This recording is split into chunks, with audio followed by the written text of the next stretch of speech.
കിരീടത്തിൻ്റെ പകുതി കാണുകയും ഓരോ മുള്ളിൽ നിന്നും നല്ല രത്നക്കല്ല് പോലുള്ള തിളങ്ങണ ചുവന്ന ബിന്ദുക്കൾ താഴേക്ക് ഇറ്റ് വീഴുകയും ചെയ്യണേ. എന്താ അത്? ചങ്ങല പൊട്ടുകയാണ്. എന്താ കാര്യം? പാപം മോചിക്കപ്പെടുന്നു. ഒന്ന്. രണ്ടാമത്തെ പാപബോധം തരുന്നു. പിന്നെ നമ്മളെ വിശുദ്ധീകരിക്കുന്നു. വിശുദ്ധീകരിച്ചാൽ ദൈവം എന്താ ചെയ്യണത്? ശക്തീകരിച്ചിരിക്കാം. എന്തിനാണ് ദൈവം വിശുദ്ധീകരിക്കണത്? പാത്രം കഴുകി എന്തിനാണ് വെക്കണത്? ഭക്ഷണം വിളമ്പാനല്ലേ? ഉറപ്പല്ലേ? വിശുദ്ധീകരിക്കണത് എന്തിനാണ്? ദൈവം ശക്തീകരിക്കാൻ. ശക്തീകരിക്കുമ്പോൾ എന്താ സംഭവിക്കണമെന്ന് വെച്ച് കഴിഞ്ഞാൽ, ഏത് മേഖലകളിൽ നമുക്ക് ദൈവത്തെ കിട്ടുന്നത് ശക്തിയുടെ രൂപത്തിലാണ്. എന്നിട്ട് വ്യത്യസ്തങ്ങളായ മേഖലകളിൽ നമുക്കത് പഠനമായിട്ടും വിജയമായിട്ടും ജോലിയായിട്ടും അങ്ങനെ വീടായിട്ടും, അല്ലെങ്കിൽ ഇപ്പോൾ ഓരോരോ മനുഷ്യർക്ക് ഓരോ തരത്തിലുള്ള ബലഹീനമായ സാഹചര്യങ്ങളല്ലേ. കഴിഞ്ഞ ദിവസങ്ങളൊരു സാക്ഷ്യം കേട്ടത്, 28 കൊല്ലക്കാർക്ക് പട്ടയമില്ല, പുറമ്പോക്കി താമസിക്കുന്ന കക്ഷി 28 കൊല്ലമായിട്ട് പട്ടയമില്ല, അവർ പുറമ്പോക്കി താമസിക്കുകയാണ്. ഈ ഉടമ്പടി ഇപ്പോൾ വന്നപ്പോൾ എന്നാ പറ്റുമെന്നറിയാമോ? എല്ലാവർക്കും ഒരു പുതിയ പ്രത്യാശ കൊടുക്കാൻ തുടങ്ങി. അവർ തോന്നി ഉടമ്പടി എടുത്ത അമ്മമാതാവ് പട്ടയം തരും എന്ന് വിചാരിച്ചു. കാര്യം സാക്ഷ്യങ്ങളാണല്ലോ ഏറ്റവും വലുത്. ഇപ്പം സാക്ഷ്യങ്ങളിങ്ങനെ കേട്ടുകൊണ്ടിരിക്കുമ്പോൾ നമുക്ക് പുതിയ പ്രത്യാശ വരും. ദൈവം നമ്മുടെ കൂടെ വിരിക്കുന്നു എന്നല്ലേ. നമ്മൾ നമ്മുടെ സക്രിയാൻ്റെ വിശുദ്ധ നമ്മുടെ യോഹന്നാമാന്താൻ്റെ അപ്പം സക്രിയ പുരോഹിതൻ, അദ്ദേഹത്തെ പരിശുദ്ധാത്മാവ് നിറഞ്ഞ് പറയണ ഒരു കാര്യമുണ്ട്. എന്താ? വിശുദ്ധ ലൂക്കാസ് വിശേഷം 1:68 ഏറ്റു പറഞ്ഞ ഇസ്രായേലിന്റെ ദൈവമായ കർത്താവ് വാഴ്ത്തപ്പെട്ടവൻ അവിടുന്ന് തന്റെ ജനത്തെ സന്ദർശിച്ച് രക്ഷിച്ചിരിക്കുന്നു. അപ്പൊ സന്ദർശനം എന്ന് പറഞ്ഞ് വെറുതെ വന്ന് പോകുകയല്ല.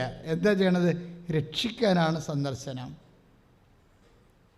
അപ്പോൾ ദൈവത്തിൻ്റെ വാഗ്ദാനങ്ങളിൽ ഒന്നാണ് സന്ദർശനം ഉള്ളത്. ദൈവത്തിൻ്റെ വാഗ്ദാനങ്ങൾ ഉടമ്പടി എടുക്കുന്ന ആൾക്കാർക്കെല്ലാം ഈ സഞ്ചാരി മാതാവിൻ്റെ സത്യാനുഭവം ഉണ്ടാകാൻ കാരണങ്ങളിൽ ഒന്ന് ഈ വാഗ്ദാന പ്രകാരമാണ്. പണ്ട് മാലാഖമാരെ ദൈവം വിട്ടതിന് പകരം ഇന്നും അമ്മയല്ലേ വരണത് ലോകം മുഴുവനും, അല്ലേ? ഇപ്പം മാലാഖമാർ വരുന്നില്ലല്ലോ. അതിന് ലൂർദിലും ഫാത്തിമയിലും അതുപോലെ തന്നെ എല്ലാ സ്ഥലങ്ങളിലും കൃപാസനത്തിൽ ഉൾപ്പെടെ ആരാണ് ബൈപ്പേഴ്സം വരണത്? ആരാണ്? അമ്മയാണ്. അമ്മ വരാൻ കാര്യം എന്താണ്?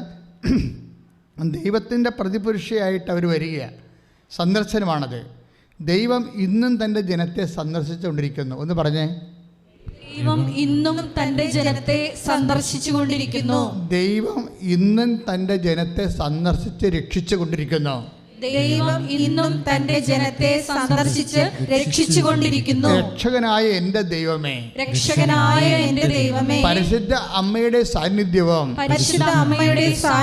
ഉടമ്പടി എടുക്കുമ്പോൾ എൻ്റെ ജീവിതത്തിലുണ്ടാകുന്ന അമ്മയുടെ ഇടപെടലുകളും ലൂക്കാസ് സുവിശേഷം 1:68 പ്രകാരം ഞങ്ങളുടെ പിതാക്കന്മാരോട് അങ്ങ് വാഗ്ദാനം ചെയ്ത ദൈവത്തിന്റെ സന്ദർശനമായി തിരിച്ചറിയാൻ എഫേസ്യ ലേഖനം 1:18 അടിയൻ പ്രാർത്ഥിക്കുന്നു. ഞങ്ങളുടെ ആന്തരിക നേത്രങ്ങളെ അങ്ങ് പ്രകാശിപ്പിക്കണമേ, അങ്ങ് പ്രകാശിപ്പിക്കണമേ. ശ്രദ്ധിക്കട്ടെ.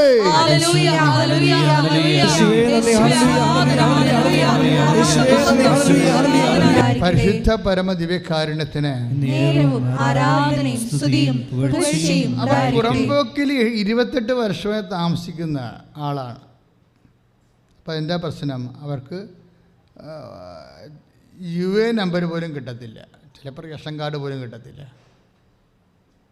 ചില വെള്ളംപുറത്ത് താമസിക്കുന്നവർക്കൊക്കെ അവരുടെ ഒരു സ്വാധീനവും അല്ലെങ്കിൽ അവിടെ പ്രവർത്തിക്കുന്ന സംഘടനക്കാരുടെയും പാർട്ടിക്കാരുടെയൊക്കെ സ്വാധീനം കൊണ്ട് എന്തെങ്കിലുമൊക്കെ ചില രേഖകൾ കിട്ടും. പക്ഷേ അപ്പോഴും പട്ടയം കിട്ടത്തില്ല. ഇപ്പോൾ ഈ ലൈഫ് മിഷൻ്റെയൊക്കെ പേടി കൊടുക്കുന്നില്ലേ, അപ്പോൾ അതിന് കിട്ടണമെങ്കിൽ പട്ടയം വേണ്ടേ? അപ്പോൾ എല്ലാവർക്കൊക്കെ കിട്ടാൻ തുടങ്ങി അവിടെ അടുത്തുള്ളവർക്കൊക്കെ കിട്ടി. പക്ഷേ ഇവർക്ക് പട്ടയമില്ലാത്ത കൊണ്ട് അതിന് അപേക്ഷ കൊടുക്കാൻ പറ്റണില്ല. അപ്പോൾ ഇവർക്ക് പിന്നുള്ള ആശ്രയം എന്താണ്? അവരോടനെ ഉടമ്പടി എടുക്കാൻ തീരുമാനിച്ചു. ആ സാക്ഷി നിങ്ങൾ കേൾക്കണം. 28 കൊല്ലം ഇങ്ങനെ കണ്ണീരിൽ കിടക്കുന്ന ഒരു ജനം പെട്ടെന്ന് അവരുടെ ഫോർമാറ്റ് ചേഞ്ച് ചെയ്യണത് എങ്ങനെയാണ്? അവരിവിടെ വന്ന് ഉടമ്പടി എടുത്തു കഴിഞ്ഞപ്പോൾ ഈ സഞ്ചാരി മാതാവ് ഉടമ്പടി വരുന്നൊരു വിഷയം പ്രസൻസാണ്. ദൈവം നമ്മുടെ ഉള്ളിൽ വന്ന് നമ്മൾ നടക്കേണ്ട വഴി നമുക്ക് ഈ 32 സങ്കീർത്തനമില്ലേ, 8-ാമത്തെ തിരുവചനം എന്താ പറയണത്? നീ നടക്കേണ്ട വഴി, പറഞ്ഞേ, നീ നടക്കേണ്ട വഴി നിന്റെ മുഖത്ത് നോക്കി ഞാൻ ഉപദേശിക്കും. എൻ്റെ ദൈവത്തിലെ ഇതൊരു സീരിയസ് ആയിട്ടുള്ള ഏറ്റവും ടോപ്പ്, ഇന്ന് ഒത്തിരിയേറെ ആൾക്കാർ രക്ഷപ്പെടുന്നൊരു വചനമാണിത്. എന്താണ് ഈ 32:8 സങ്കീർത്തനം? എന്താണ്? നീ നടക്കേണ്ട വഴി, പറഞ്ഞേ, നീ നടക്കേണ്ട വഴി നിന്റെ മുഖത്ത് നോക്കി ഞാൻ ഉപദേശിക്കും. അപ്പോൾ ദൈവം എവിടെയായിരിക്കും നിൽക്കണത്? This is my question. നിന്റെ മുഖത്ത് നോക്കി ഉപദേശിക്കുമ്പോൾ ദൈവം എവിടെയായിരിക്കും നിൽക്കണത്? നിന്റെ മുമ്പിലല്ലേ? നിന്നോട് മുഖാമുഖം കർത്താവ് നിന്നോട് മുഖാമുഖം അടുത്ത് വരാനുള്ള സാധ്യത ഏറ്റവും കൂടുതൽ വെളിപ്പെടുത്തുന്നത് ഉടമ്പടിയാണ്. ഉടമ്പടി നമ്മൾ ദൈവമായിട്ട് ഒരു എഗ്രിമെൻ്റ് ചെയ്യല്ലേ? നീ ഒരു വ്യക്തി, ദൈവം ഒരു വ്യക്തി. ഉടമ്പടി മനുഷ്യനിർമ്മിതമല്ലല്ലോ. And soul and first initiative ആരാണ്? ദൈവം മുൻകൈയെടുത്ത് ചെയ്ത കാര്യമാണ്. പ്രാർത്ഥനയെക്കുറിച്ച് നിങ്ങൾ ഇപ്പോൾ ഒരു നൊവേന, അത് ഒരു മനുഷ്യൻ ഹ്യൂമൻ ഇനിഷ്യേറ്റീവാണ്. ആരോ നല്ല ഭക്തന്മാർ കണ്ടുപിടിച്ച ഒരു വഴിയാണ്. പക്ഷെ ഉടമ്പടി ദൈവം തൻ്റെ ജനത്തെ സഹായിക്കാൻ വേണ്ടി കണ്ടുപിടിച്ച ദൈവിക പദ്ധതിയാണ്. അതാണ് വിഷയം വരുന്നത്. ഈ സാധാരണ പ്രാർത്ഥനയും ഉടമ്പടിയും തമ്മിലുള്ള വ്യത്യാസം അതാണ്. അതൊരു ഡിവൈൻ ഇനിഷ്യേറ്റീവിൽ വന്നിട്ടുള്ളതാണ്. ആദ്യത്തെ ഉടമ്പടി തന്നെ ആദവുമായിട്ട് ചെയ്യണതാണ്. ഉടമ്പടിക്ക് എപ്പോഴും 2 ഭാഗങ്ങളുണ്ടാവും. എന്താണ്? നിബന്ധന ഉണ്ടാവും, ദൈവത്തിൻ്റെ നിബന്ധന ഉണ്ടാവും. അതുപോലെ തന്നെ എന്തുണ്ടാവും? അതിൻ്റെ വാഗ്ദാനം ഉണ്ടാവും. നിങ്ങൾ ജീവിക്കുമെന്ന് പറഞ്ഞ് നിബന്ധന ഉണ്ടെന്ന് പറയും. എന്താണ്? തോട്ടത്തിൻ്റെ നടുക്ക് നിൽക്കുന്ന വൃക്ഷത്തിൽ നിന്ന് ഫലം പറിക്കരുത്. പറിക്കാത്തതല്ല പ്രശ്നം, ദൈവത്തിൻ്റെ വാക്കാണ് പ്രശ്നം അവിടെ. അതായത് നിങ്ങൾക്കെന്ത് സംഭവിക്കുമെന്നുള്ളതല്ല പ്രശ്നം, അതോടുകൂടി ദൈവത്തിനെന്ത് സംഭവിക്കുമെന്നുള്ളതാണ് വിഷയം. എല്ലാവരും പാപം ചെയ്യുമ്പോൾ നമുക്കെന്ത് സംഭവിക്കുമ്പോൾ ആ വിഷയത്തിൽ നമ്മളെ കേന്ദ്രീകരിച്ചാണ് പറയണത്. അല്ല, ഒരു പാപത്തിലേക്ക് വരുമ്പോൾ ദൈവത്തിനെന്ത് സംഭവിക്കും? എന്താണ്? ദൈവം നിന്നിൽ നിന്ന് അകന്നു പോകുന്നു. കാര്യം എന്താണ്? കർത്താവ് പറഞ്ഞിട്ടുണ്ട്, എന്നെ സ്നേഹിക്കുന്നവൻ എൻ്റെ കൽപ്പന പാലിക്കും. അതിനെ പുത്രൻ തമ്പുരാൻ്റെ കാലത്ത് മാറ്റമില്ലല്ലോ. പിതാവായ ദൈവം എന്ത് പറഞ്ഞു അത് തന്നെയാണ് പുത്രൻ തമ്പുരാനും പറഞ്ഞത്, എന്നെ സ്നേഹിക്കുന്നവൻ എൻ്റെ കൽപ്പന പാലിക്കുന്നു. അപ്പം കൽപ്പനയല്ല പ്രശ്നം. കർത്താവിൻ്റെ നിങ്ങൾ എന്നിൽ വസിക്കുവിൻ, ഞാൻ നിങ്ങളിലും വസിക്കും. ശാഖ മുന്തിരിച്ചെടി നിലനിൽക്കാത്ത ശാഖ കരിഞ്ഞു പോണതുപോലെ എന്നിൽ വസിക്കുന്നില്ലെങ്കിൽ നിങ്ങളും കരിഞ്ഞു പോകും. കരിഞ്ഞു പോകാതിരിക്കാൻ വേണ്ടി ആണ് ദൈവം ഈ കൽപ്പനകൾ നൽകുന്നത്. അപ്പോഴും ഓർക്കണം. എന്തിനാണ്? നിത്യമായിട്ട് തയത്തിട് ചേർന്ന് നിൽക്കാൻ വേണ്ടി പ്രാർത്ഥിക്കുക. കർത്താവേ, ഉടമ്പടി എടുക്കുന്നതോടുകൂടി അങ്ങയുടെ വചനത്തോട് അത് പാലിച്ചുകൊണ്ട് ഐക്യപ്പെട്ട് നിൽക്കുവാൻ എനിക്ക് പ്രത്യേക അഭിഷേകം നൽകണമേ. വചനം സാക്ഷീകരിക്കാനുള്ള പ്രത്യേക ഉൾക്കാഴ്ചകൾ നൽകണമേ. പ്രിയപ്പെട്ടവരെ, എൻ്റെ വിഷയം എന്ന് പറയുന്നത്, ഇത് അച്ഛനിങ്ങനെ നിങ്ങൾക്ക് പറഞ്ഞു തരാം, പ്രാർത്ഥിക്കാം, പക്ഷേ കഥയില്ല. എന്താ കാര്യം വെച്ച് കഴിഞ്ഞാൽ, കർത്താവ് എപ്പോഴും പറയും കേൾക്കാൻ ചെവിയുള്ളവൻ. അതാണ് പ്രശ്നം. ചില ആൾക്കാർക്ക് ചെവി ഇല്ലെന്നുള്ളത് വ്യക്തമായ കാര്യമാണ്. അതിപ്പോൾ 13:9 മത്തായിയുടെ സുവിശേഷം എന്താ പറയണത്? കേൾക്കാൻ ചെവിയുള്ളവൻ കേൾക്കട്ടെ. എന്ന് വെച്ചാൽ അർത്ഥം, നമുക്ക് ഈ ചെവി കൊണ്ട്, ഈ കോളാമ്പി കൊണ്ട് വലിയ കഥയൊന്നും ഇല്ലെന്നാണ് പറയണത്. വചനം കേൾക്കാൻ ഈ സാധനം പോരാ. കർത്താവ് പറയണത് ആന്തരിക അഭിഷേകമാണ്, വചനം ശ്രവിക്കാനുള്ള ആന്തരിക അഭിഷേകം. അതുകൊണ്ടാണ് വചനം ശ്രവിക്കാൻ ആന്തരിക അഭിഷേകം കിട്ടിക്കഴിയുമ്പോൾ നമ്മൾ മണിക്കൂറോളം ഇരുന്നുണ്ട് വചനം കേൾക്കുകയും വായിക്കുകയും വചനം കേൾക്കുമ്പോൾ തുള്ളിച്ചാടുകയും കുതിക്കുകയും ഒക്കെ ചെയ്യും. അപ്പോൾ അങ്ങനെയുള്ളവർക്ക് കർത്താവ് തന്നെ പുതിയ അപ്പോൾ ആ സംവേദനമായല്ലോ, അപ്പോൾ പുതിയ വഴികൾ തിരിഞ്ഞു കിട്ടാം, പുതിയ വഴികൾ. ഇപ്പോൾ ഈ ഉടമ്പടി, ഈ പട്ടയക്കാരത്തേക്ക് എന്താ പ്രശ്നം? അവർ ഉടമ്പടി എടുത്ത് അവരെന്ത് ശുദ്ധമായ ഒരു നല്ല സ്ത്രീയാണെന്ന് നോക്കിയേ. അല്ലെങ്കിൽ അവർ കിട്ടുമായിരിക്കും അല്ലേ? 18 കൊല്ലം കിട്ടാത്ത 28 കൊല്ലം കിട്ടാത്ത പട്ടയ ഉടമ്പടിപ്പ് എവിടുന്ന് കിട്ടാനാണ് എന്ന് വേണമെങ്കിൽ ബുദ്ധി ഉപയോഗിച്ച് അവർ ചിന്തിക്കും. പക്ഷേ അവർക്ക് ബുദ്ധിയേക്കാൾ കൂടുതൽ വിശ്വാസമാണുള്ളത്. അവരെ ചിന്തിച്ച മാതാവ് തരുമെന്നാണ് അവർ പറയണത്. അതാണ് വിഷയം. അതെന്താണ്? അത് ഈ 32:8 നീ നടക്കേണ്ട വഴി നിൻ്റെ മുഖത്ത് നോക്കി ഞാൻ നിന്നെ ഉപദേശിക്കും. അവർക്കൊരു ഉപദേശം കിട്ടി ഉടമ്പടി എടുത്തു കഴിഞ്ഞപ്പോൾ, വീട്ടിൽ ചെന്നപ്പോഴും. മകളെ, നീ ഇത് ആഗ്രഹിക്കുന്ന പറഞ്ഞ സത്യമാണ്, പക്ഷെ നീ അപേക്ഷ കൊടുത്താൽ രാവിലെ കൊണ്ട് അപേക്ഷ കൊടുക്കാൻ പറഞ്ഞു. അപ്പോൾ തന്നെ അവർ വെള്ള പേപ്പർ എഴുതി. അത് ആരും പറഞ്ഞില്ല, അവിടെ മനസ്സിൽ അമ്മ തോന്നിക്കണതാണ്. രാവിലെ കൊണ്ട് അപേക്ഷ കൊടുക്കാൻ പറഞ്ഞു. രാവിലെ കൊണ്ടുപോയി അപേക്ഷ കൊടുത്തു. ഒരു കാര്യമില്ല, ഞങ്ങളവിടെ താമസിക്കുന്ന വർഷങ്ങളായിട്ട് ഞങ്ങൾക്ക് പട്ടയം തന്നെ. ആ ഒരു വിഷയം വില്ലേജ് ഓഫീസറിന് ഈസിയായിട്ട് കൈകാര്യം ചെയ്യാൻ പറ്റത്തില്ല. റവന്യൂ ഓഫീസറിനൊക്കെ പോട്ടെ, പിന്നെ അത് രാഷ്ട്രീയ തീരുമാനം തന്നെ പഞ്ചായത്തിൽ വെക്കണം, അങ്ങനെ കുറേ എന്തെല്ലാം നൂലാമാലകൾ പറയണമെങ്കിൽ പറയാം. പക്ഷെ മാതാവ് ഒന്നും പറയിപ്പിക്കത്തില്ല. ദൈവത്തിൻ്റെ ഒരു സംഭവം എന്ന് പറയുന്നത് നാക്കും കെട്ടും കൈയും കെട്ടും. കൈ അഴിക്കുക മാത്രമല്ല, കൈ തിരിച്ച് കെട്ടുകയും ചെയ്യും. അത് ഈ വചനത്തിൻ്റെ ഒരു റിവേഴ്സാണ്. അതായത് പണിതുയർത്താനും ഇടിച്ച് തകർക്കാനും ഞാൻ നിൻ്റെ നാവിൽ എൻ്റെ വചനം നിക്ഷേപിച്ചിരിക്കുന്നു. തിരിച്ചു തിരിയും. അപ്പോൾ ഇവരുടെ കൈയും കാലും കെട്ടി 24 മണിക്കൂറിൽ ഈ മനുഷ്യനെ എഴുതി കൊടുക്കും പട്ടയം. കൈ ഇടിച്ച് കർത്താനും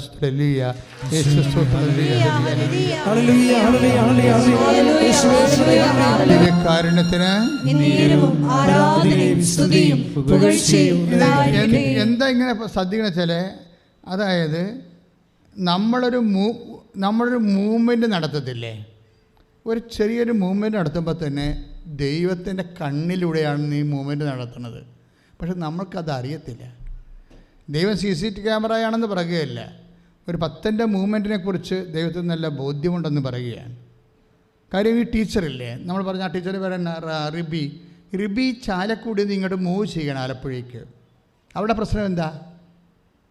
അവരുടെ പ്രശ്നം വെച്ചാൽ 17 കൊല്ലമായിട്ട് അവർക്ക് ജോലിയില്ലാത്തതാണ് അവരുടെ പ്രശ്നം. അവർക്ക് സർക്കാർ ജോലി വേണമെന്ന് ആഗ്രഹിച്ചിരുന്നു, പക്ഷേ അവരുടെ ഏജ് ഓവറായി. ഇനി അവർക്ക് എഴുതിയെടുക്കാനുള്ള സാധ്യതയില്ല. പക്ഷേ എന്തെങ്കിലും ഒരു ജോലി ഏതെങ്കിലും സ്കൂളിൽ കിട്ടണം, ഭക്ഷണം കുഞ്ഞുങ്ങളെ നോക്കിക്കൊണ്ട് പോകണം. അപ്പോൾ അതുകൊണ്ട് അവർ ഇവിടെ മുമ്പിലുള്ളൊരു വഴി എന്താണ്? ഉടമ്പടി, ദൈവമായിട്ട് ഉടമ്പടി ചെയ്യുക. അവർ ആലപ്പുഴയിൽ നിന്ന് മൂവ് ചെയ്യുമ്പോൾ തന്നെ അപ്പം നിങ്ങൾ നീ സത്യസന്ധരാണെങ്കിൽ നിങ്ങൾ ദൈവനിരീക്ഷണത്തിലാവും. അത് നിങ്ങൾ ഓർക്കരുത്, നിങ്ങൾ പോകുന്നതും നടക്കുന്നതും ഒന്നും ആരും കാണുന്നില്ലെന്ന്, നിങ്ങളുടെ മനസ്സറിയുന്നില്ലെന്ന് ഓർക്കരുത്. കാര്യം 39-ാം സങ്കീർത്തനം അത് തന്നെയാണ് പറയണത്. എന്താ പറയണത്? നീ നടക്കുന്ന ശ്രദ്ധിക്കട്ടെ മക്കളെ, ശ്രദ്ധിക്കട്ടെ മക്കളെ.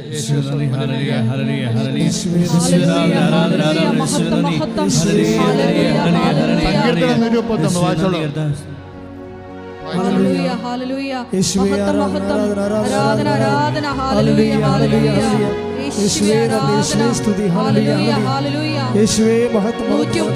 സങ്കീർത്തനം 1-ാം തിരുവചനം.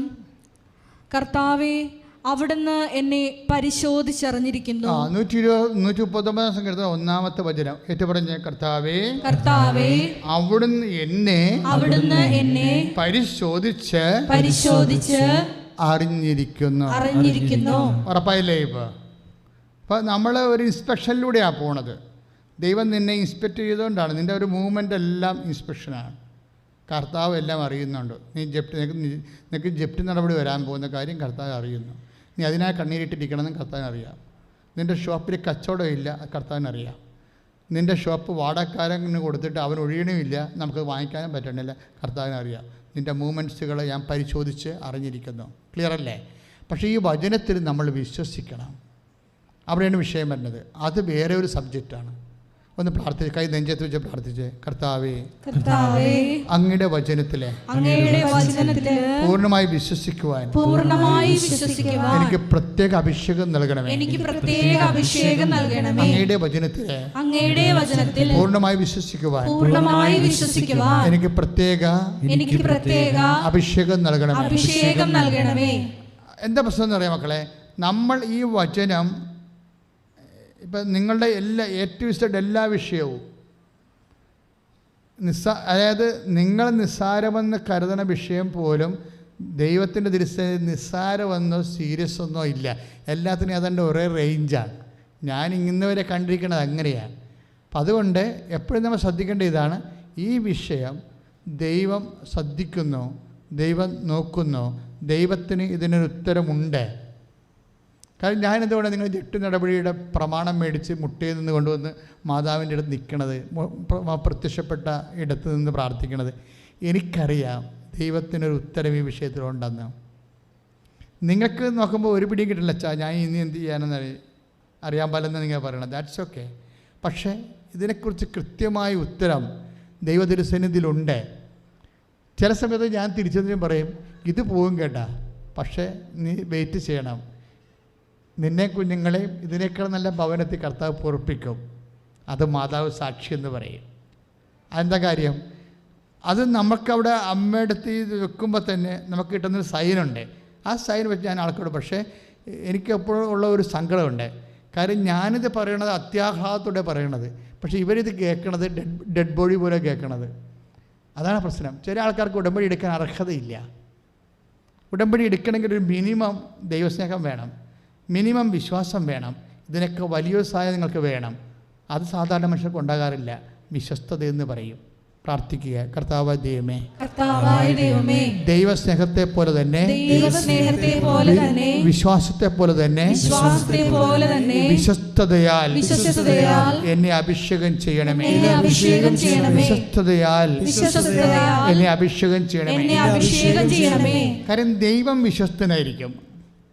പക്ഷേ നമ്മളും വിശ്വസ്തരാണെങ്കിലേ ദൈവം എങ്ങനെയെങ്കിലും ഈ വിഷയത്തിന് തീർപ്പ് കൽപ്പിക്കും. ഇതാണ് ഉടമ്പടി പെട്ടെന്ന് നടക്കാനുള്ള കാര്യം. എൻ്റെ മക്കൾ അച്ഛൻ പറഞ്ഞത് കേൾക്കണം, ദൈവവാക്യം പോലെ കേൾക്കണം. എന്ന് വെച്ച് കഴിഞ്ഞാൽ ഇത് വെളിപാടിൻ്റെ സമയമാണ്. അതായത് നിങ്ങൾ അനുഭവിക്കുന്നൊരു പ്രശ്നം ചിലപ്പോൾ കേസാകാം, ചിലപ്പോൾ സാക്ഷികൾ ചിലപ്പോൾ നിങ്ങൾക്ക് എതിരായിരിക്കാം, ചിലപ്പോൾ കള്ളസാക്ഷികളായിരിക്കാം, ചിലപ്പോൾ നിങ്ങളുടെ വക്കീൽ കൂറുമാറി മറുപക്ഷം ചേർന്ന് വരാം. ഇങ്ങനെയൊക്കെ വന്നാലും വിശ്വാസി പതറത്തില്ല. എന്താ കാര്യം? എൻ്റെ വക്കീൽ എൻ്റെ മാതാവാണെന്ന് പറയും. അതാണ്. അല്ലാത്തൊരു അയ്യോ വക്കീൽ കാര്യം മാറുമോ, അതിന് അയാൾക്ക് ആൾക്കാർ നമുക്ക് പൈസ ഇല്ല, അവർക്ക് പൈസ ഉണ്ട്, അത് കാരണം അവർ പൈസ എറിയും, അത് ആരെയും കയറി വലവീശി പിടിക്കും. അപ്പം അങ്ങനെ വരുമ്പോൾ വക്കീലിനെ സംബന്ധിച്ചിടത്തോളം ഇത് പ്രൊഫഷൻ എത്തിക്സിനേക്കാളുപരി അവരുടെ പ്രൊഫഷൻ്റെ പ്രോബ്ലം ആയതുകൊണ്ട് അവരെന്ത് കോംപ്രമൈസിനും, ഒരു ബ്ലാക്ക് കോംപ്രമൈസിനൊക്കെ അവർ തയ്യാറാകും. എല്ലാ വക്കീൽമാരും അല്ല, ചില വക്കീൽമാരുടെ കാര്യമാണ് ഞാൻ ഉദ്ദേശിക്കുന്നത്. വക്കീൽമാരുടെ ഉണ്ടെങ്കിൽ എന്നെ തെറ്റിദ്ധരിക്കൊന്നും വേണ്ട. ഞാൻ ഉദ്ദേശിച്ചത് ഇതാണ്, ചില വക്കീൽമാർ, കാര്യം ഞാനും ഈ കോടതിയും കേസൊക്കെ കുറേ നടക്കണതാണ്, ഇപ്പോഴും ഉണ്ട് കോടതി കേസൊക്കെ. ആർക്കും വേണ്ടിയല്ല, ജനത്തിന് വേണ്ടി ചെയ്ത കാര്യങ്ങളല്ല, ഞാൻ പോയി എന്തെങ്കിലും കയ്യാങ്ങൾ കാണിച്ചിട്ടല്ല, ജനത്തിന് വേണ്ടിയുള്ള ഫൈറ്റിങ്ങാണ്, അവകാശ പോരാട്ടം. അത് വേറൊരു വിഷയം. ഇപ്പം ഞാൻ പറഞ്ഞു വരണത് ഇതാണ് മക്കളെ, നിങ്ങൾ നടക്കേണ്ട വഴി നിൻ്റെ മുഖത്ത് നോക്കി ഞാൻ നിന്നെ ഉപദേശിക്കുമെന്ന് പറയുമ്പോൾ അതിൻ്റെ അർത്ഥം എന്താ? ദൈവത്തിന് നീ ഈ വിഷയത്തിൽ എന്താണ് ചെയ്യേണ്ടതെന്ന് അറിയാവുന്നതാണ്.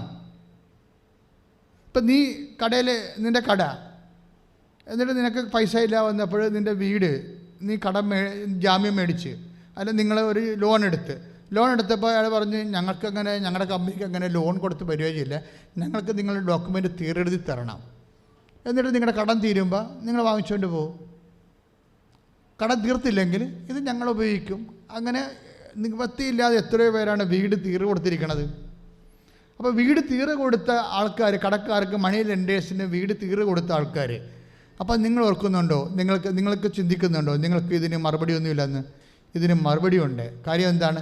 നീ വന്നിരിക്കുന്നത് ദൈവത്തിൻ്റെ തിരുസന്നിധിയിലാണ്. ലോകത്തിലുള്ള മറുപടി ചിലപ്പോൾ നിനക്ക് ചെയ്യാൻ പറ്റുമായിരിക്കും, പക്ഷേ എങ്കിലും അമ്മ മാതാവ് ശാശ്വതമായ ഒരു സെക്യൂറായിട്ടുള്ള ഒരു മറുപടിയാണ് നിനക്ക് തരാൻ പോണത്. അത് അമ്മയുടെ കയ്യിലുണ്ട്. അല്ലെങ്കിൽ അമ്മയ്ക്ക് വേണമെങ്കിൽ മാനുഷികമായ ഒരു മാർഗ്ഗം ഈ കാനായിലെ കല്യാണത്തിൽ ഉപയോഗിക്കാമായിരുന്നു. അവർക്ക് വീഞ്ഞ് തീർന്നു പോയെന്ന് പറയുമ്പോൾ തീർച്ചയായിട്ടും അമ്മ പറയും അപ്പുറത്തെ വീട്ടിൽ പോയി വായ്പ വാങ്ങിക്കാൻ പറയും. ചാപ്റ്റർ അവിടെ ക്ലോസ് ചെയ്യും. അവിടെ ആ വീടിന് അവിടെ വായ്പ അവിടെ ആ വീട്ടിൽ വീഞ്ഞില്ലെന്ന് പറഞ്ഞ് അവിടെ തിരിച്ചു വരുമ്പോൾ പറയും കടയിൽ പോയി കാശ് കൊടുത്തിട്ട് കടയിൽ പോയി വാങ്ങിക്കാൻ പറയും. ആ വിഷയം അങ്ങനെ ക്ലോസ് ചെയ്യാവുന്നേ ഉള്ളൂ. പക്ഷേ അമ്മ അങ്ങനെ ക്ലോസ് ചെയ്യാൻ ഉദ്ദേശിക്കുന്നില്ല. അമ്മ ഇതെല്ലാം യേശുക്രിസ്തുവിനെ കക്ഷിയാക്കിക്കൊണ്ടാണ് നിൻ്റെ ജീവിതത്തിൻ്റെ പ്രശ്നങ്ങളെ പരിഹരിക്കാൻ ഉദ്ദേശിക്കുന്നത് കൊണ്ടാണ് നിന്നെ ഉടമ്പടിക്ക് തന്നെ കൊണ്ടുവന്നിരിക്കുന്നത്. കൈയടിച്ച് കർത്താവിനെ ഹല്ലേലൂയ.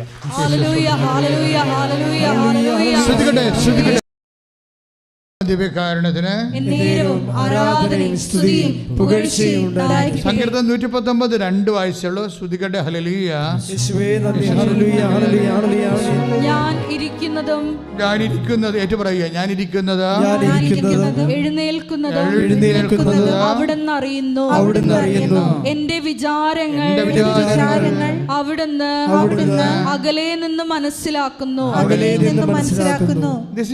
അതായത് എത്ര കാലങ്ങൾ ഇങ്ങനെ മാറിയാലും ഇതിനൊന്നും മാറ്റമില്ല.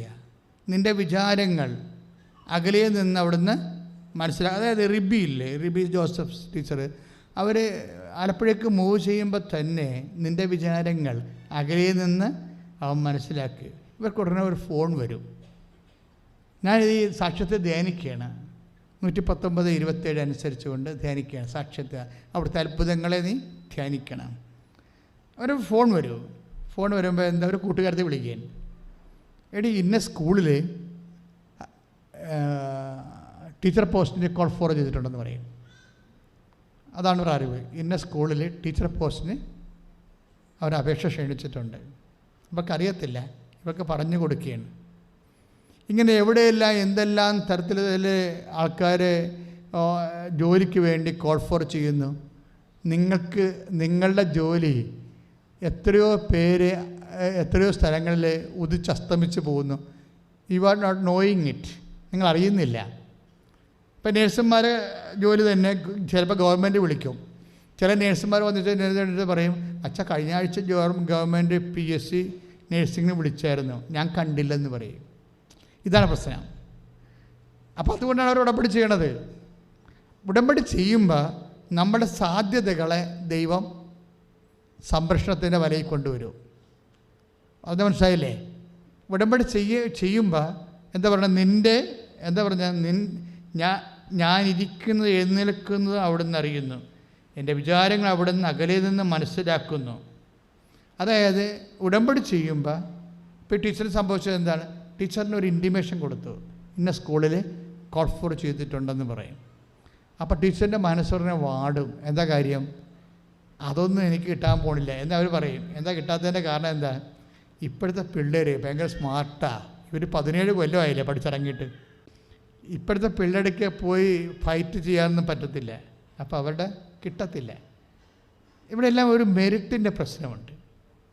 അവർക്ക് അതിനുള്ള മെറിറ്റില്ലെന്നാണ് പറയണത്.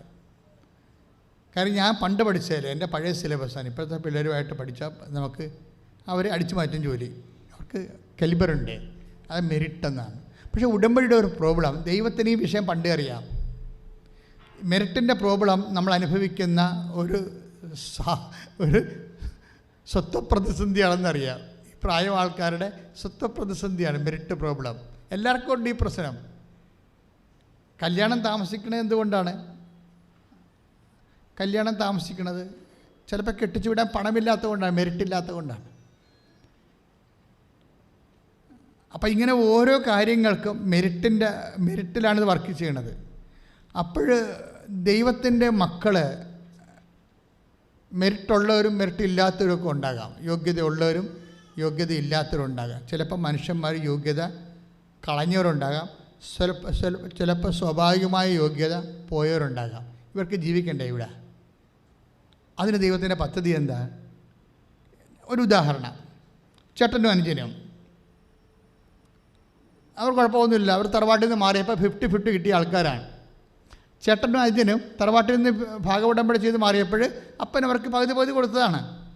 പക്ഷേ 10-15 കൊല്ലം കഴിയുമ്പോൾ ചേട്ടൻ പാപ്പരുമായി അനിയൻ ഉയർന്നു വന്നത് എന്തുകൊണ്ടാണ്? ചേട്ടൻ്റെ 3 പെൺമക്കളാണ്. അതിൻ്റെ അകത്ത് 2 പേര് അത്രയും പഠിക്കുന്ന ആൾക്കാരല്ല. അതാണ് വിഷയം. മറ്റു അനുജന് ആമക്കളാണ്. അവൻ പഠിച്ചില്ലെങ്കിലും കുറച്ച് പഠിച്ചിട്ട് കല്യാണം കഴിച്ച് പോവും. അതിന് വലിയ നഷ്ടമൊന്നുമില്ല. ഒരു 10-20 കൊല്ലം കഴിയുമ്പോൾ ഈ പെമ്മക്കുള്ള കുടുംബത്തിൽ അവർ പഠിച്ചിട്ടില്ല എന്നുണ്ടെങ്കിൽ സ്വാഭാവികമായിട്ട് തറവാട് ക്ഷയിക്കാൻ സാധ്യതയുണ്ട്. ആരുണ്ടാക്കിയതാണിത്? ആരും ഉണ്ടാക്കിയതല്ല. ആ കുഞ്ഞുങ്ങൾ പഠിക്കാതെ നിന്ന് വന്നതാണ് അതിൻ്റെ വിഷയം. അപ്പോൾ എന്താ വിഷയം എന്ന് വെച്ചാൽ, ഇപ്പോൾ നോക്കിയേ, ഈക്വലായിട്ട് കൊടുത്തതാണ്. ഈക്വലായിട്ട് കൊടുത്തെങ്കിലും ജീവിതത്തിൻ്റെ പ്രത്യേക സാഹചര്യം കൊണ്ട് ചില ആൾക്കാരെ പുറകിലായി പോകും.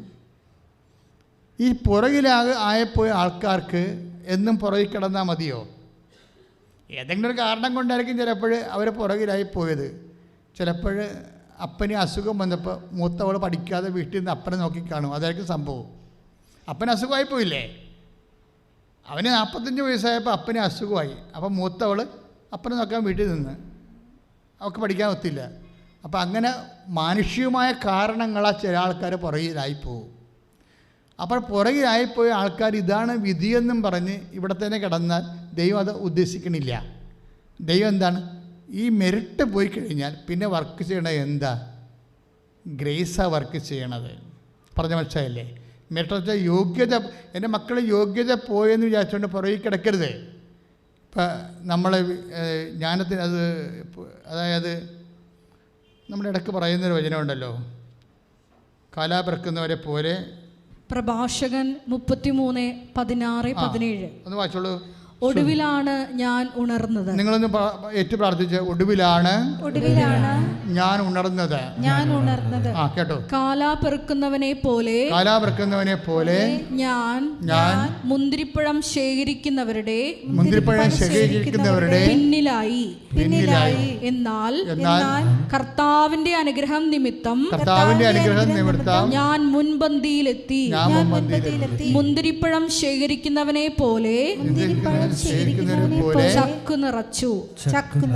ഇതാണ് സംഭവം. അപ്പം ഒടുവിലാണ് ഉണർന്നത്, പുറകിലായി പോയെന്ന് വിചാരിച്ചുകൊണ്ട് നിങ്ങൾ ഇതിൻ്റെ വിധിയാണെന്ന് പറയരുത്. കാരണം കർത്താവിന് നിന്നെക്കുറിച്ച് പദ്ധതിയുണ്ട്. ഇതിനാണ് നിനക്ക് അനുഗ്രഹം വരേണ്ടത്. കർത്താവ് നിന്നെ അവിടെ നിന്ന് ഉയർത്തിക്കൊണ്ട് വരും. നീ കർത്താവിൽ ആശ്രയിക്കും. ഇതിനാണ് കവനൻ്റ് നോട്ട് ബൈ മെറിറ്റ് എന്ന് പറയണത്.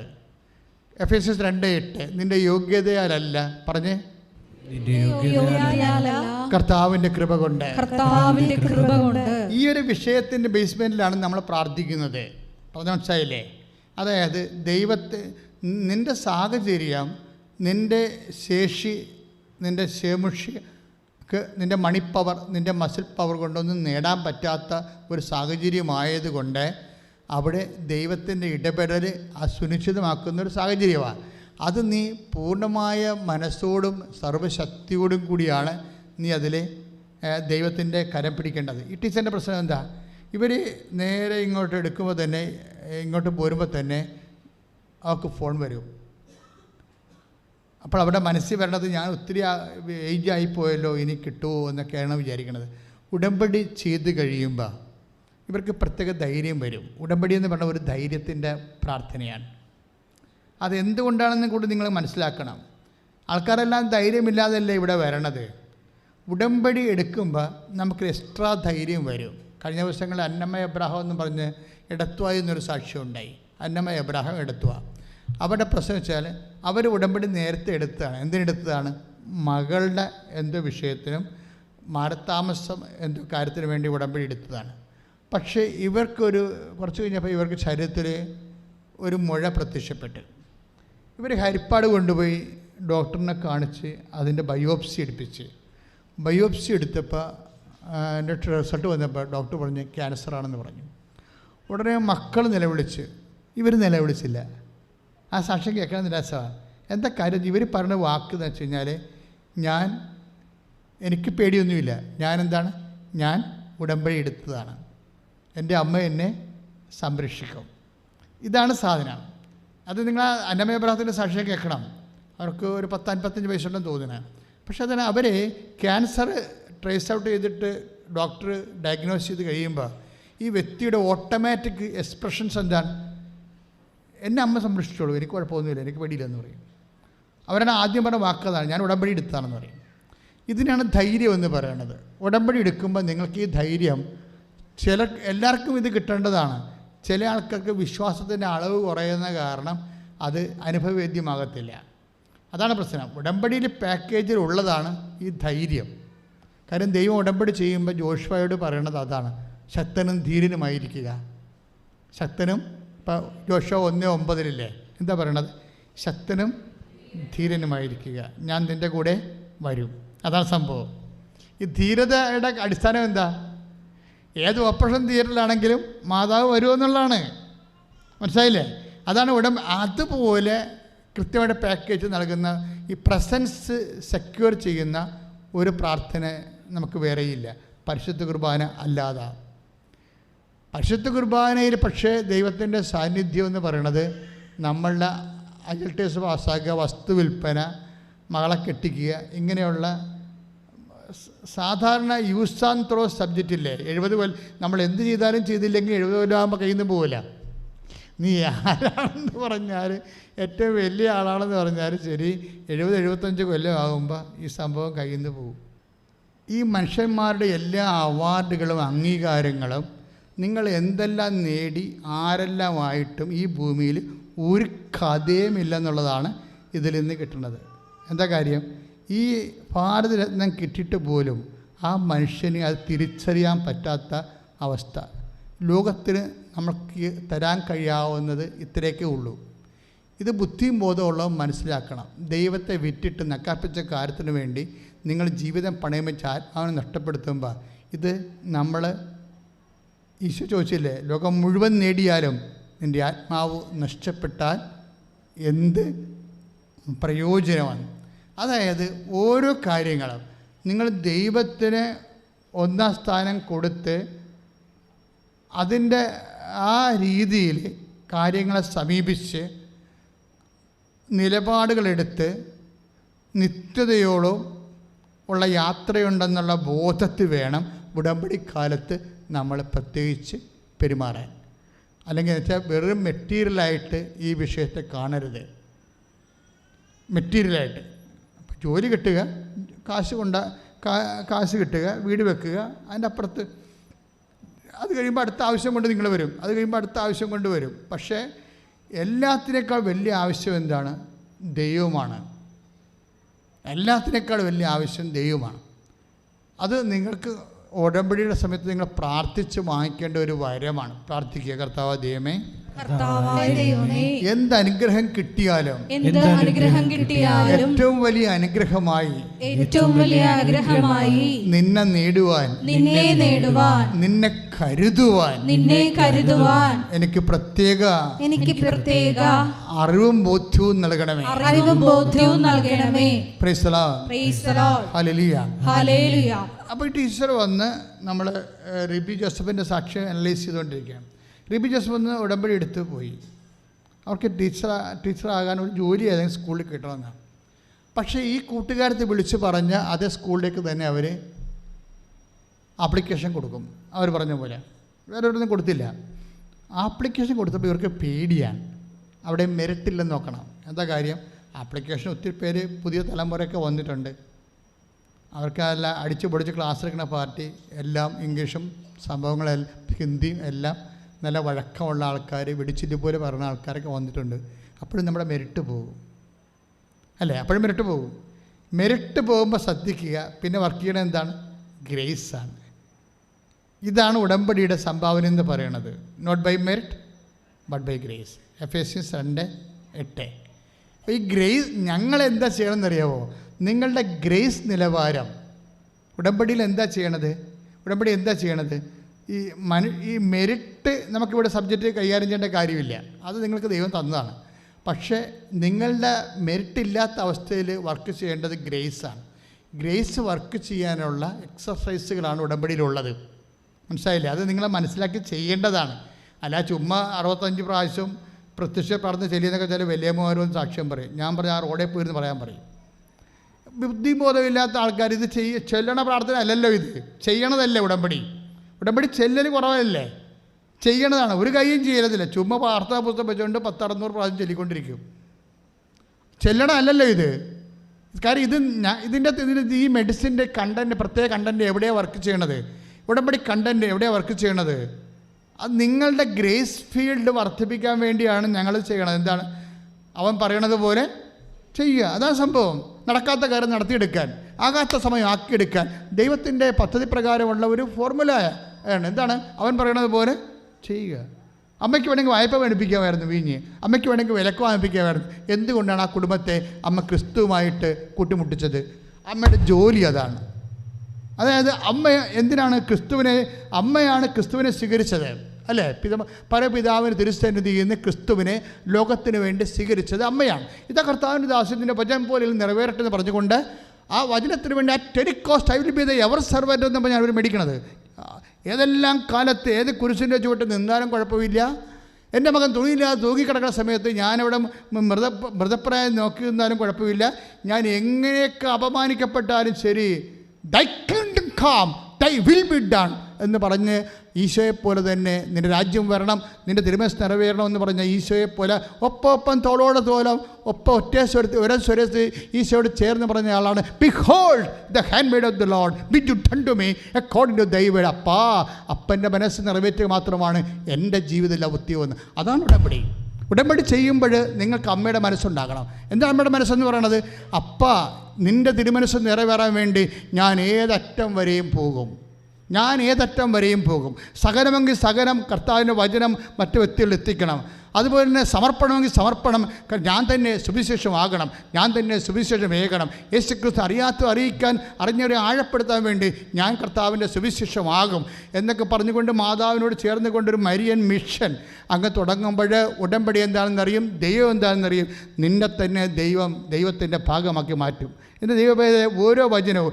അതുകൊണ്ട് നിങ്ങൾക്ക് അതായത് നിങ്ങളുടെ ഗ്രേസ് ഫീൽഡ്, നിങ്ങളുടെ മെറിറ്റ് കുറയുമ്പോൾ, നിങ്ങളുടെ യോഗ്യത കുറയുമ്പോൾ, നിങ്ങളുടെ കൃപയുടെ നിലവാരങ്ങൾ വർദ്ധിപ്പിക്കുന്നതിന് വേണ്ടി ഇതിൻ്റെ ദൈവം കരുതിക്കൂട്ടി ഇതിൻ്റെ കണ്ടൻറ്റ് വൈസ് ഇതിനെ പഠിക്കണം.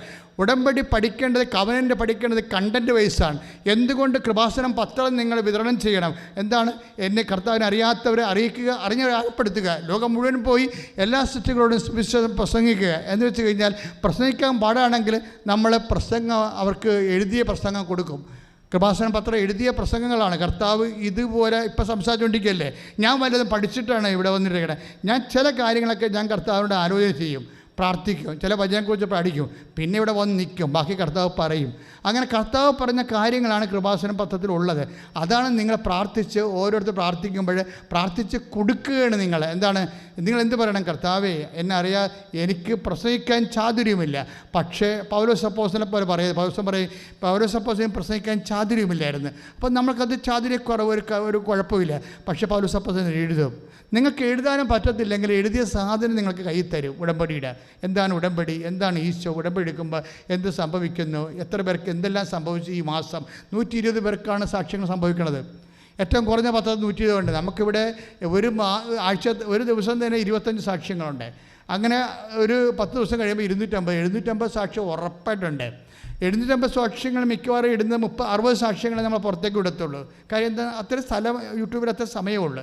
അപ്പോൾ ഇത്രയും വലിയ പ്രാർത്ഥനയിൽ നിങ്ങൾ സുവിശേഷ വേല ചെയ്യുമ്പോൾ നിങ്ങൾ സുവിശേഷ വേലയാണ് ചെയ്യണം എന്നുള്ള ബോധ്യം ഉണ്ടാകണം. ആദ്യം വേണ്ട ബോധ്യമാണ്. ആ ബോധ്യം ഉണ്ടായിക്കഴിയുമ്പോൾ നിങ്ങൾ സുവിശേഷ വേല ചെയ്യും, പ്രാർത്ഥിച്ച് പത്രങ്ങൾ കൊടുക്കും. അതുപോലെ തന്നെയാണ് മറ്റ് എല്ലാ സൽപ്രവൃത്തികളും. വസ്ത്രമില്ലാത്തവർക്ക് വസ്ത്രം കൊടുക്കുക, ആശുപത്രി പോയി രോഗികളെ കാണുക, നഗ്നനെ ഉടുപ്പിക്കുക.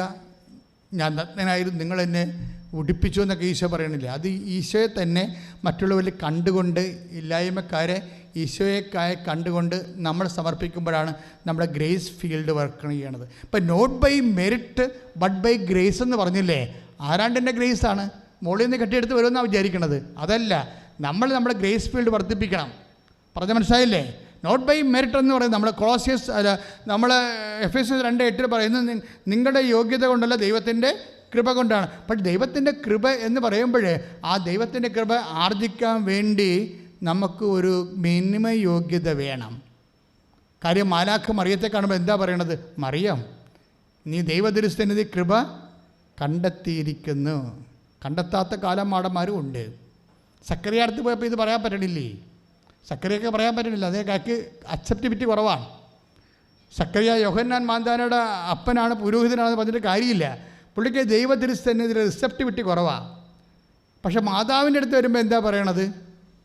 നീ ദൈവത്തിരുസന്നിധി കൃപ കണ്ടെത്തിയിരിക്കുന്നു. കാര്യം ദൈവത്തിൻ്റെ കൃപ നിനക്ക് ലഭിക്കാൻ പറ്റുന്ന രീതിയിൽ നിൻ്റെ ഫോർമാറ്റ് നീ കറക്റ്റ് ചെയ്തിരിക്കുന്നു. കുഞ്ഞുനാൾ മുതൽ ചെയ്തിരിക്കുന്ന കാര്യമാണത്. പ്രാർത്ഥിക്കുകയും അതുപോലെ ദൈവത്തിൽ വിശ്വസിക്കുകയും കർത്താവിൻ്റെ വചനം കേൾക്കുകയും, അത് മറിയം പറയുന്ന സ്വസ്ത്രഗീതം പോലും സാമുവേലിൻ്റെ അമ്മ പറഞ്ഞ സ്വസ്ത്രഗീതമാണ്. കാര്യം മറിയം നന്നായി അമ്മ വചനം വായിച്ച് ധ്യാനിച്ചാണ് ഇവിടം വരെ എത്തിയിരിക്കുന്നത്. അപ്പം അതുകൊണ്ട് അമ്മയുടെ സ്വസ്ത്രഗീതം പോലെ നിങ്ങൾ വായിച്ചാൽ മനസ്സിലാകും. അന്നമ്മയുടെ സ്വസ്ത്രഗീതമാണ്. ആരുടെ? സാമുവേലിൻ്റെ അമ്മയില്ലേ, എൽക്കാനയുടെ പത്നി, അവരുടെ സ്വസ്ത്രഗീതമാണ്. കുറേ വാക്കുകളാണ് അമ്മ സ്വസ്ത്രഗീതത്തിൽ ഉൾപ്പെടുത്തിയിരിക്കുന്നത്. എന്താ കാര്യം വെച്ച് കഴിഞ്ഞാൽ അമ്മയ്ക്ക് ബൈബിൾ നന്നായിട്ട് അറിയാം, വിശുദ്ധ ഗ്രന്ഥം അറിയാം. അപ്പോൾ അമ്മ അത് പഠിച്ചും പ്രാർത്ഥിച്ചും ധ്യാനിച്ചും അമ്മ വചനമായി ജീവിക്കുമ്പോഴാണ് അമ്മ വചനത്തിലാണ് മറുപടി പറയണത്. എന്താണ്? ഇതാ കർത്താവിൻ്റെ ദാസി എന്ന് പറഞ്ഞാൽ എന്താണ്? വചനത്തിൻ്റെ ദാസി എന്നാണ്. ഇതാ കർത്താവിൻ്റെ ദാസി എന്ന് പറഞ്ഞാൽ വചനത്തിൻ്റെ ദാസി എന്നാണെങ്കിൽ വചനമെന്ന് പറഞ്ഞാൽ എന്താ? ഉടമ്പടിയാണ്. കാര്യം നമ്മൾ വചന കൂടാരത്തിൽ വചനത്തിൻ്റെ വാഗ്ദാന പേടകത്തിൽ ഇരിക്കണത് എന്താണ്? വാഗ്ദാന പേടകത്തിൽ ഇരിക്കുന്ന വചനമാണ്. അപ്പോഴേ ഈ വചനത്തിന്, ആ വചനം നിറവേറ്റാൻ ഞാൻ എന്ത് ദാസ്യപ്പണിക്കും തയ്യാറാണെന്നാണ് പറയണത്. പറഞ്ഞ മനസ്സിലായില്ലേ? കർത്താവിൻ്റെ വചനം നിറവേറ്റാനേ. ഇപ്പോൾ പാക ഉടമ്പടി നടന്ന് ഒരു തല്ലും പൊട്ടിക്കലും തന്തയ്ക്ക് വിളിക്കലും തന്ത ഇരുത്തിക്കൊണ്ടൊക്കെ വിളിക്കുന്ന ആൾക്കാർക്ക് ചിലപ്പോൾ 5 സെൻറ്റ് കൂടുതൽ കിട്ടും. വീടുകളൊക്കെ നടക്കാനുണ്ടല്ലേ? മിണ്ടാതെ നിൽക്കുന്ന ആൾക്കാർക്ക് ഒന്നും കിട്ടത്തുമില്ല. കാര്യം നമ്മളെന്താ ചില ആൾക്കാർ പറയത്തത്, നിൻ്റെ വായി കോലാണോ എന്ന് ചോദിക്കും. അതല്ല, എനിക്ക് പറയാനറിയാം, പക്ഷെ അവർ വഴക്കുണ്ടാക്കേണ്ട കാര്യമില്ലല്ലോ. അവർ സമാധാനം പാലിക്കുക. കർത്താവിൻ്റെ വചനം സമാധാനം പാലിക്കുന്നവർ ഭാഗ്യവാന്മാർ, അവർ ദൈവപുത്രരെന്ന് വിളിക്കപ്പെടും. അതുകൊണ്ടാണ് അവരവിടെ സമാധാനം പാലിക്കണത്. പക്ഷെ അവർക്ക് നഷ്ടമാണ്. മുട്ടാളന്മാരും കൈക്കൊള്ളവരും കാര്യക്കാരും പകുതിയും കൊണ്ട് പോകും. ദൈവത്തെ വിളിക്കുന്ന ആൾക്കാർക്ക് നഷ്ടം വരും, തീർച്ചയായിട്ടും ഒഴിവാകും. അതെന്തുകൊണ്ടാണ്? ഈ വചനത്തിന് ദാസിയായി സമാധാനം സ്ഥാപിക്കാനുള്ളത് ഒരു സുവിശേഷ സാക്ഷ്യമാണ്. അതിന് രക്തസാക്ഷിയായ ശവശാസ്ത്രവല്ല മരത്തിൽ തൂക്കണമെന്നൊരു കാര്യമില്ല. ഒരു കുടുംബത്തിൽ സകല സാഹചര്യങ്ങളെ ക്രിസ്തുവിൻ്റെ നാമത്തിൽ സന്തോഷത്തോടെ ഏറ്റെടുക്കാൻ കഴിഞ്ഞാൽ നിൻ്റെ ഉടമ്പടി വിജയിച്ച്. കാര്യം എന്താണെന്ന് പറയുക, അതും സുവിശേഷമാകുകയാണ്. നമ്മൾ സുവിശേഷമാകുന്ന ആൾക്കാർക്ക് മാത്രമേ സുവിശേഷം ഏകാൻ പറ്റത്തുള്ളൂ. ഇതെല്ലാം കൂടിയാണ് അച്ഛൻ പറഞ്ഞത്, നിൻ്റെ ഗ്രേസ് ഫീൽഡ് ഡെവലപ്പ് ചെയ്യണമെന്ന്. അപ്പോൾ നീയും അമ്മയെപ്പോലെ ദൈവതിരുസന്നിധി കൃപ കണ്ടെത്തും. ദൈവതിരുസന്നിധി നിൻ്റെ IELTSൻ്റെ വിജയം കണ്ടെത്തുക. ദൈവതിരുസന്നിധി നിന്നെ വസ്തു വിൽക്കാനുള്ള പോംവഴി കണ്ടെത്തുക. ദൈവതിരുസന്നിധി നീ കെട്ടാനുള്ള ചെറുക്കനെ കണ്ടെത്തുക. ദൈവതിരുസന്നിധി നീ കെട്ടാനുള്ള പെണ്ണിനെ കണ്ടെത്തുക. ഇതൊക്കെ എന്തെല്ലാം കണ്ടെത്തിയാലും 70 കൊല്ലം കഴിയുമ്പോൾ കണ്ടെത്തിയ ആൾക്കാരെ പേരെ കാണാതെയും. എല്ലാം കണ്ടെത്താം, പക്ഷെ കണ്ടെത്തിയ ആൾക്കാരെ കാണാതെയാവും. നമുക്കറിയാമല്ലോ. പക്ഷേ ദൈവതിരുസന്നിധി കൃപയാണ് കണ്ടെത്തണമെങ്കിൽ അന്ത്യകാലം വരെ നിൽക്കും. നമ്മൾ 11:19 വായിക്കത്തില്ലേ? 11:19 വെളിപാടിൻ്റെ പുസ്തകം ഒന്ന് വായിച്ച മക്കളെ. വെളിപാടിൻ്റെ പുസ്തകം 11:19. അപ്പോൾ സ്വർഗത്തിൽ ദൈവത്തിന്റെ ആലയം തുറക്കപ്പെട്ടു. ഒന്ന് പറഞ്ഞേ. അപ്പോൾ സ്വർഗത്തിൽ ദൈവത്തിന്റെ ആലയം തുറക്കപ്പെട്ടു. അതിൽ അവിടുത്തെ വാഗ്ദാന പേടകം കാണായി. അതിൽ അവിടുത്തെ വാഗ്ദാന പേടകം കാണായി. ഇനി അതിൻ്റെ അടുത്ത വരി വായിച്ചേ. മിന്നൽ പിണരുകളും ഘോഷങ്ങളും ഇടിമുഴക്കങ്ങളും ഭൂകമ്പവും വലിയ കന്മഴയും ഉണ്ടായി. ദൈവ സാന്നിധ്യത്തിന്റെ ഒരു അടയാളങ്ങളാണ്. അടുത്ത വായിച്ചേ. സ്വർഗത്തിൽ വലിയ ഒരു അടയാളം കാണപ്പെട്ടു. സൂര്യനെ ഉടയാടയാക്കിയ ഒരു സ്ത്രീ. അവളുടെ പാദങ്ങൾക്കടിയിൽ ചന്ദ്രൻ. ശിരസിൽ 12 നക്ഷത്രങ്ങൾ കൊണ്ടുള്ള കിരീടം. അവൾ ഗർഭിണിയായിരുന്നു. അതാണ് വാഗ്ദാന പേടകം. വാഗ്ദാന പേടകം കാണായി എന്ന് പറയുമ്പോൾ ആ വാഗ്ദാന പേടകം ആരാണെന്ന് പറയുന്നുണ്ട്. ആരാണത്? ഗർഭിണിയായ ഒരു സ്ത്രീയാണ്. ആ ഗർഭത്തിൽ ആരാണുള്ളത്? യേശു ക്രിസ്തു. അപ്പോൾ അവൾ ആരായിരിക്കും? അമ്മ. കൈ ഇടിച്ച് സകദാസുകളെ ദൈവതിരുസന്നിധി കൃപ കണ്ടെത്തുന്നവരെ 70 കൊല്ലത്തേക്കല്ല കണ്ടെത്തണത്. മനസ്സിലായ? ദൈവതിരുസന്നിധി നീ പരീക്ഷയുടെ വിജയം കണ്ടെത്തിയാൽ 70 കൊല്ലം കഴിയുമ്പോൾ തീരും. ദൈവതിരുസന്നിധി നിൻ്റെ വസ്തു വിൽക്കണ ഒരാവശ്യം കണ്ടെത്തിയാൽ ആ വസ്തുവിൻ്റെ കാലം കഴിയുമ്പോൾ അത് തീരും. ദൈവതിരുസന്നിധി നീ ചെറുക്കനെ കണ്ടെത്തിയാലും നീ നിൻ്റെ ജീവിത പങ്കാളിയെ കണ്ടെത്തിയാലും എല്ലാം 100 കൊല്ലം കൊണ്ട് തീരും. ദൈവതിരുസന്നിധി നീ കൃപ കണ്ടെത്തിയാൽ അന്ത്യം വരെ, അവസാന കാലം വരെ, നിത്യത വരെ പരിശുദ്ധ അമ്മയോടൊപ്പം നിൻ്റെ സാന്നിധ്യം, അമ്മയോടൊപ്പം നിൻ്റെ സാന്നിധ്യം ദൈവതിരുസന്നിധി ഉണ്ടാകും. ദൈവവേദലേ, ഇത് കൃപയുടെ ഒരു എക്സ്റ്റൻഷൻ. കൃപ കണ്ടെത്തണം. നിൻ്റെ മെറിറ്റ് കുറഞ്ഞു പോയാൽ, അപ്പോൾ അതല്ലേ റബി ടീച്ചർ സംഭവിക്കണത്. അവിടെ മെറിറ്റ് കുറഞ്ഞു പോയി. പക്ഷേ അവരുടെ കൂടെ കോമ്പറ്റ് ചെയ്യണം. മത്സരത്തിൽ റബി ടീച്ചർ ജയിക്കും, ഇൻ്റർവ്യൂ ജയിക്കും. മാനേജർ പറഞ്ഞ് ഇൻ്റർവ്യൂ ജയിച്ചിട്ടുണ്ട്, ജോലി തരാം, പക്ഷേ കാര്യമുണ്ട്, കേട്ടക്ക് പാസ്സാകണമെന്ന് പറയും. ഇൻ്റർവ്യൂ ജയിച്ചിട്ടുണ്ട്, ജോലി തരാം, പക്ഷേ കേട്ടക്ക്. അപ്പോഴും ഇവർ വിറക്കും. എന്താ കാര്യം? കേട്ടക്ക് പുതിയ പരിപാടിയാണ് അല്ലേ? അത് കുഞ്ഞുങ്ങളുമായിട്ട് പഠിച്ചാൽ, ഇപ്പോഴത്തെ കുഞ്ഞുങ്ങളെ പഠിച്ചാൽ അവരൊരിക്കലും രക്ഷപ്പെടത്തില്ല. അപ്പോഴും മാതാവിനോട് പറയും, എന്താണ് അവിടെയും ഉടമ്പടി വർക്ക് ചെയ്യും. എന്താണ്? Not by merit but by grace. 150 ചോദ്യങ്ങളാണ് കേട്ടക്കിന് വരേണ്ടത്. 150 ചോദ്യങ്ങൾ. ടീച്ചറിൻ്റെ കൈയും കാലും പറിച്ച് കണ്ണൊക്കെ ചിമ്മി, കണ്ണ് കാണാൻ പറ്റില്ല, തലകറക്കം പറ്റില്ല, എന്തൊക്കെ ആ 8 ചോദ്യമേ അറിയാൻ പാടുള്ളൂ. 8 ചോദ്യമേ അറിയാൻ പാടുള്ളൂ 150 ചോദ്യത്തിൽ. കാര്യം 17 കൊല്ലമല്ലേ പഠിച്ചിറങ്ങിയിട്ട്. പക്ഷേ ഈ ചോദ്യത്തിൻ്റെ അടുത്തൊക്കെ ടീച്ചർ ഈ ഉടമ്പടി കാശിലും കൊണ്ടു വെക്കും. കേട്ടക്ക് പരിചയമാണ്. ഉടമ്പടി 150 ചോദ്യത്തിൻ്റെ പിന്നിലും കൊണ്ടുപോയി ഉടമ്പടി കാശിൽ വെക്കുമ്പോൾ ചില ചോദ്യങ്ങൾ ബ്ലിങ്ക് ചെയ്യും. അതെല്ലാം ടിക്ക് ചെയ്ത് വെക്കും. ആരാണ്? മാതാവ് നേരിട്ട് ഇടപെട്ടിരിക്കുകയാണ്. ഈ ചോദ്യങ്ങൾ, ചില ഉത്തരങ്ങൾ ബ്ലിങ്ക് ചെയ്യിക്കുകയാണ്. അത് ഭയങ്കര രസമാണ് ടീച്ചർ പറഞ്ഞ് കേൾക്കാൻ. അത് അവർക്കറിയത്തില്ല. അവർക്ക് 8 എണ്ണമേ അറിയാൻ പാടില്ല. 150 ചോദ്യങ്ങളുണ്ട്.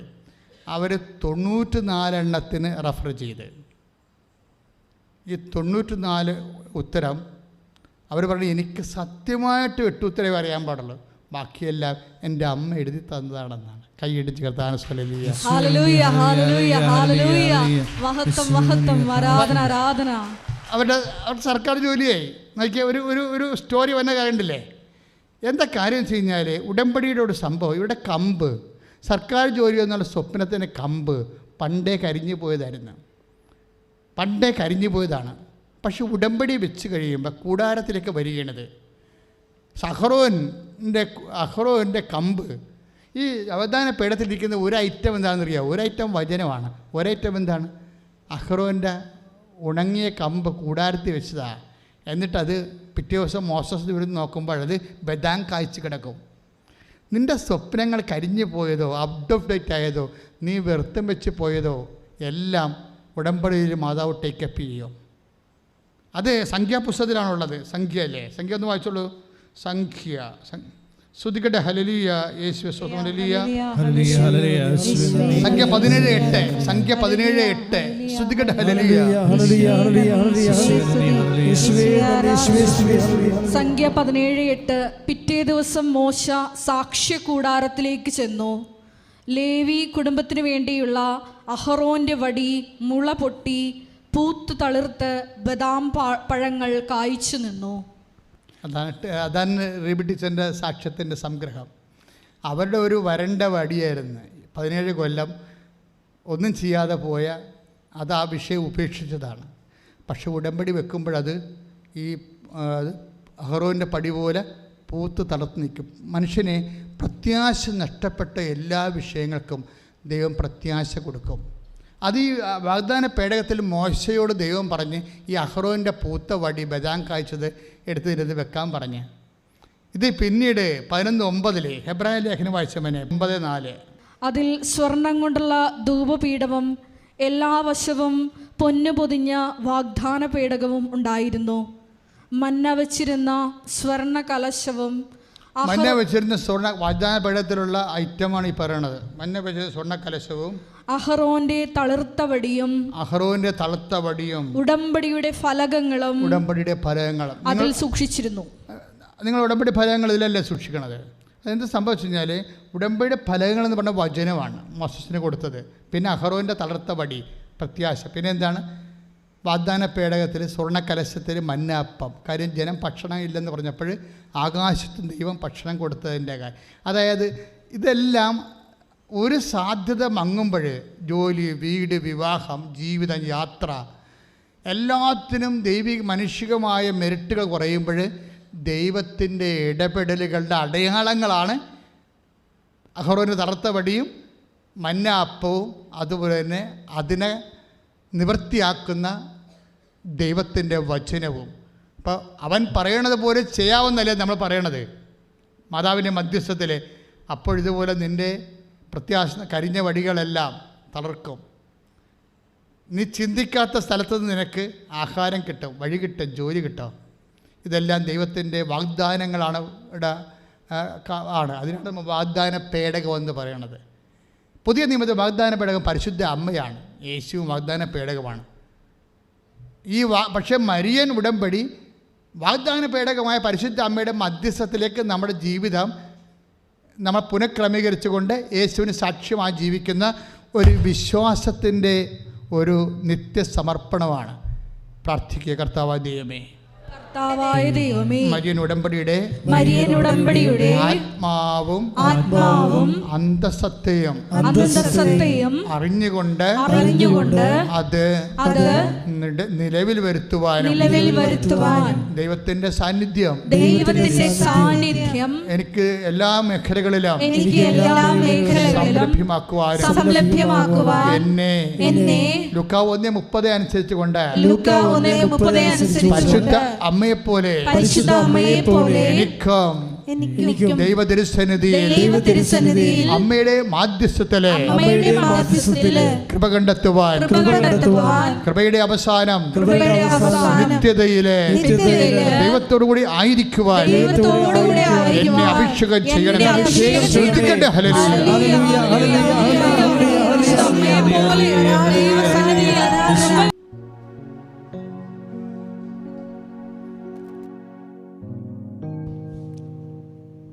നമ്മുടെ എല്ലാ ഉടമ്പടി നിയോഗങ്ങൾ ദിവ്യകാരുണ്യ സന്നിധിയിൽ സമർപ്പിക്കാം. പരിശുദ്ധ അമ്മയുടെ പ്രത്യക്ഷീകരണത്തിൻ്റെ സ്ഥിരം സാക്ഷിയായി എന്നെയും എൻ്റെ കുടുംബത്തെയും ഉയർത്തണമേ എന്ന് പ്രാർത്ഥിച്ചുകൊണ്ട് ശിരസ് നമിച്ച് നമുക്ക് ദിവ്യകാരുണ്യനാഥൻ്റെ ആശീർവാദം സ്വീകരിക്കാം. Hallelujah, hallelujah. യേശുവേ ആരാധന, മഹത്വം, മഹത്വം, ആരാധന, ആരാധന. ഹല്ലേലൂയ. യേശുവേ ആരാധന. Hallelujah, hallelujah, hallelujah. യേശുവേ നന്ദി. യേശുവേ ആരാധന. ഹല്ലേലൂയ. മഹത്വം, മഹത്വം, ആരാധന, ആരാധന. Hallelujah, hallelujah. യേശുവേ ആരാധന. Hallelujah, hallelujah, hallelujah. മഹത്വം, മഹത്വം, ആരാധന, ആരാധന. Hallelujah, hallelujah. യേശുവേ ആരാധന. Hallelujah, hallelujah. യേശുവേ നന്ദി. യേശുവേ ആരാധന.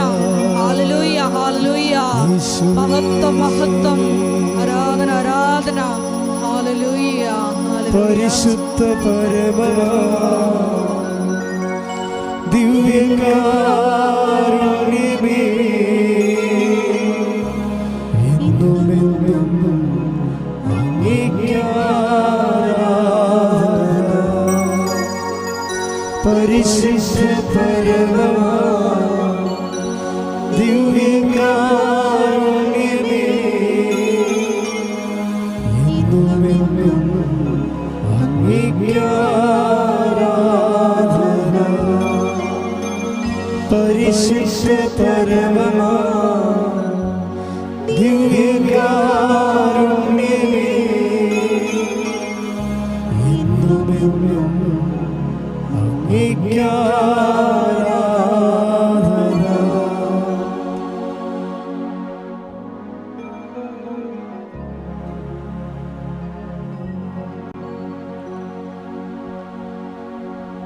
ആവേ